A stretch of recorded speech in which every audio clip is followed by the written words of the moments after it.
আসসালামু আলাইকুম, আমি নয়ন। ক্লিক টু নো চ্যানেলের পক্ষ থেকে আপনাদের জানাই স্বাগতম। আজকের এই ভিডিওতে আমি ইন্টারেস্টিং একটি বিষয় আপনাদের সাথে শেয়ার করব। তবে নিশ্চিত থাকেন, আজকে আমরা নতুন কিছু শিখব, নতুন কিছু জানব। আপনারা ইতিমধ্যে আমার ভিডিওর যে থাম্বনেইল, সেই থাম্বনেইল দেখে বুঝে গেছেন যে আজকে কী নিয়ে আমি কথা বলবো। তো আজকে আমি যে বিষয়টা নিয়ে কথা বলবো সেটা হচ্ছে আপনাদের কোনো বই অথবা কোনো পেপার, কোনো ডকুমেন্টস, কোনো দলিল, এনিথিং যেটা হার্ড কপি, সেটাকে কিভাবে কম্পিউটারাইজড টেক্সটে পরিণত করবেন অথবা টেক্সট ফাইলে পরিণত করবেন, সেটা আমি আজকের এই ভিডিওতে দেখাবো। বিষয়টা অনেকের জন্য অনেক দরকারি একটি জিনিস। এর আগে আমরা যেটা করতাম, আমাদের কোনো একটি পেপারকে যদি টেক্সটে বা টেক্সট ফাইল বা পিডিএফ ফাইলে রূপান্তর করার জন্য আমরা আগে যেটা করতাম সেটা আমরা হাতে লিখে টাইপ করতাম, এটাই করে আসছি আমরা। কিন্তু আজকের পরে আপনারা কত সহজে কোনো একটি পেপারকে, হার্ড কপি পেপারকে, কোনো একটি বইয়ের কোনো একটি পৃষ্ঠাকে বা যত পৃষ্ঠা তত খুশি সেটাকে আপনি টেক্সটে রূপান্তর করতে পারবেন কত সহজে, সেটা আমি আজকের এই ভিডিওতে প্র্যাকটিক্যালি আপনাদের দেখাবো। চলুন আমরা মূল কাজে শুরু করি। তো আমরা এই কাজটি করার জন্য যে অ্যাপসটি আমরা ব্যবহার করব, সেই অ্যাপসটির নাম টেক্সট স্ক্যানার। এই অ্যাপসটি আমরা কোথায় পাবো সেটা আমি আগে বলছি। এই অ্যাপসটি আমরা দুইভাবে পাবো। এক, প্লে স্টোর থেকে আমরা যে অ্যাপসটা পাবো সেটা ফ্রি ভার্সন। তো আমরা আগে দেখি ফ্রি ভার্সন অ্যাপসটা কীভাবে পাই। আপনারা এখানে যে সার্চ বক্স আছে, তো এখানে সার্চ করবেন টেক্সট স্ক্যানার OCR, এটা লেখার পরে এরকম একটা অ্যাপস আপনাদের সামনে আসবে। তো আমি অলরেডি এটা ইনস্টল করে রেখেছি, আর আমি এই টেক্সট স্ক্যানারের প্রো ভার্সনটা ইউজ করতেছি। তো আপনারা যারা এই প্রো ভার্সন অ্যাপসটা ইউজ করতে চান, আমি ভিডিও ডেসক্রিপশন বক্সে লিঙ্কটা দিয়ে রাখবো, আপনারা সেখান থেকে এটা ইনস্টল করে নিতে পারেন। তো চলুন আমরা কিভাবে কাজটি করতে হয় সেটা প্র্যাকটিক্যালি আমরা দেখি। আমি এখান থেকে ওপেন বাটনে ক্লিক করি, যেহেতু আমার অলরেডি ইনস্টল করা আছে। আপনারা আপনাদের ইনস্টল করা এই অ্যাপসটা ওপেন করেন।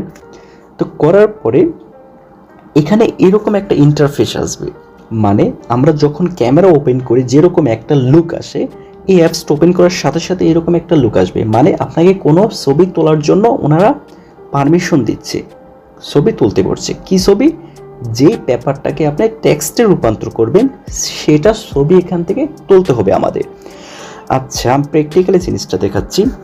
আমি আমার মোবাইলে যে কোনো একটা বইয়ের, সেটা বাংলা হোক, ইংলিশ হোক, আরবি হোক, ফার্সি হোক, যে কোনো ভাষার আপনি জাস্ট ওই অংশটুকুর উপর যতটুকু আপনি টেক্সটে কনভার্ট করতে যাচ্ছেন অতটুকুকে সুন্দর করে আপনি, যাতে ব্লার না হয়, সুন্দর করে ফোকাস করে জাস্ট একটা পিকচারের মতো এখানে তুলে দেন। এখন দেখুন যে আসলে কি হচ্ছে এখানে। এই যে দেখুন, আমি যেটার পিকচার তুললাম সরাসরি খুব কত সুন্দরভাবে, কত নিখুঁতভাবে কাজটি হয়ে গেল। আমরা যদি এতটুকু টাইপ করতে যেতাম কত সময় লাগতো? অ্যাটলিস্ট তো 10 মিনিট লাগতো, 15 মিনিট লাগতো। সেই কাজটা আপনি মাত্র 10 থেকে 15 সেকেন্ডে করে ফেললেন। কত সহজে, অবাক লাগছে। তো এটা একটা ওয়ে যে আপনি কোনো হার্ড কপি বই অথবা কোনো দলিল, কোনো ডকুমেন্টস যেটাকে আপনি টেক্সটে রূপান্তর করতে চান সেটা খুব সহজে এখান থেকে করতে পারেন। অথবা আরেকটা, এই অ্যাপসের মাধ্যমে আরেকটা সুবিধা হচ্ছে, আপনি কোনো অলরেডি পিকচার থেকে সরাসরি আপনার মোবাইলে সেভ করা কোনো ইমেজ বা পিকচার থেকে সেখানে যে টেক্সট আছে সেই টেক্সটটাকে, ইমেজের মধ্যে যে টেক্সটটা থাকে সেই টেক্সটটাকে আপনি টেক্সট ফাইলে রূপান্তর করতে যাচ্ছেন। সেটা কিভাবে করব? এই যে উপরের দিকে দেখেন, এখানে জাস্ট ক্লিক করবেন। ক্লিক করার পর আমি যে কোনো একটা ইমেজ এখান থেকে সিলেক্ট করব। এই ইমেজটা ধরুন আমি সিলেক্ট করতেছি। এটা একটা ইমেজ যেটা আমি অলরেডি ভিডিও করার আগেই এটা ক্যামেরা দিয়ে তুলে রাখছিলাম যাতে আপনাদের দেখানোর জন্য। এটা কিন্তু ইমেজ আকারে আছে, এটা কিন্তু ইমেজ। তো আমি এটাকে জাস্ট নিচের দিকে স্ক্যানে ক্লিক করব। এই যে দেখুন, ইমেজের মধ্যে যে লেখাগুলো ছিল সেই লেখাটা টেক্সটে কনভার্ট হয়ে গেছে। এখন আপনি চাইলে কিন্তু এই লেখাটা কিন্তু কপি করতে পারবেন। কিভাবে কপি করবেন? এই যে উপরের দিকে দেখেন একটা পেন সাইন আছে, এই পেন সাইনে জাস্ট ক্লিক করেন। ক্লিক করার পরে এখন আপনাকে এটা এডিট করার অনুমতি দিচ্ছে। দেখেন এখান থেকে আপনি কোনো কিছু যোগ করতে পারবেন, কোনো কিছু ডিলিট করতে পারবেন। ওকে, তো এখান থেকে আপনি চাইলে পুরোটুকু ধরে কপি করতে পারবেন। এখান থেকে আমি অল সিলেক্টে দিব, কপি করব। এখন এই কপিটা আপনি যে কোনো ফাইলে, নোটপ্যাড অথবা আপনার যে MS ওয়ার্ড ফাইলে এটাকে সেভ করে রাখতে পারেন, নিজের মতো করে এডিট করতে পারেন, কোনো কিছু অ্যাড করতে পারেন, কোনো কিছু ডিলিট করতে পারেন। এখন আমরা যে কনভার্ট করলাম সেটাকে আমরা PDF অথবা টেক্সট ফাইল দুইটা হিসাবে সেভ করতে পারি। কিভাবে সেটা আমি আরেকবার দেখাচ্ছি। আমি এটাকে একটু কনভার্ট করে নিলাম, যেটা আমি আগে দেখিয়েছিলাম। স্ক্যান করে দেখুন এটা কনভার্ট করলাম।